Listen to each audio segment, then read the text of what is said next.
সিরাজগঞ্জের তাড়াশ উপজেলার কুসুম্বী গ্রামের দরিদ্র কৃষক আলম হোসেনের ছেলে আমিনুর রহমান টুটুল গত ১৬ জুলাই সিরাজগঞ্জ ইসলামিয়া কলেজ মাঠে বৈষম্য বিরোধী ছাত্র আন্দোলনে অংশগ্রহণ করেন সিরাজগঞ্জ সরকারি কলেজের শিক্ষার্থী টুটুল।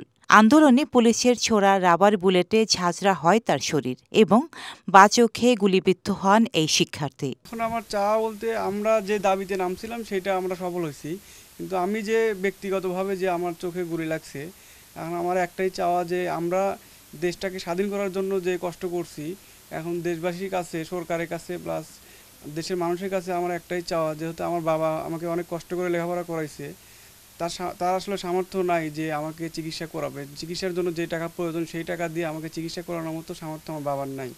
তো আমার দেশের কাছে চাওয়া, সরকারের কাছে এবং দেশের মানুষের কাছে চাওয়া যে যদি কোনো বিত্তবান আমাকে সহযোগিতা করে, আমার চিকিৎসার জন্য এগিয়ে আসে, তাহলে হয়তো আমার চোখটা আমি ফিরে পাইতাম। আহত অবস্থায় শিক্ষার্থীদের সহায়তায় সিরাজগঞ্জ শহরের একটি প্রাইভেট ক্লিনিক হাসপাতালে ভর্তি করা হয় টুটুলকে।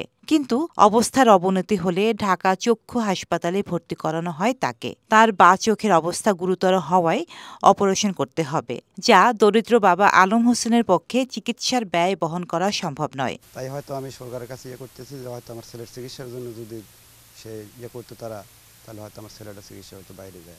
মাথাত লাগছে ৩০-৩২টা গুলি লাগছে।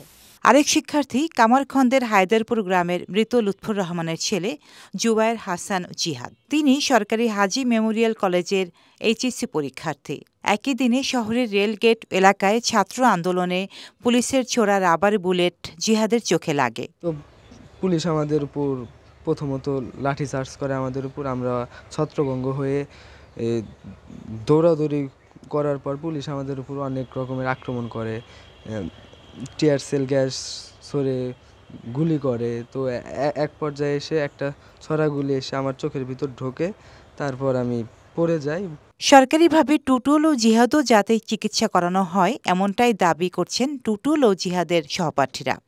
এমএমও ৩ চক্ষু হসপিটালে নিয়ে যাওয়ার পরে ওখানে আমরা ওই কিছু অল্প ট্রিটমেন্ট করা হলো। ওখান থেকে পরে তারা দেখে বললো যে না, এখানে আমাদের এই চিকিৎসাটা নাই। পরবর্তীতে ওটা ওকে ঢাকায় দেওয়া হলো, মানে ঢাকায় পাঠায় দেওয়ার পর বললো, পরে আমরা ওকে ঢাকায় নিয়ে যা চিকিৎসা করলাম। তা আমরা বলবো যে আমার এই ভাইয়ের জন্য, এই সহযোদ্ধার জন্য যেন আমরা সর্বোচ্চ সহযোগিতা পাই। টুটুল ও জিহাদকে চিকিৎসা করানোর দাবি বৈষম্য বিরোধী ছাত্র আন্দোলনের সিরাজগঞ্জের সমন্বয়কদেরও। আবারও এই দুই শিক্ষার্থী তাদের চোখের দৃষ্টি ফিরে পাবে এমনটাই প্রত্যাশা স্থানীয়দেরও।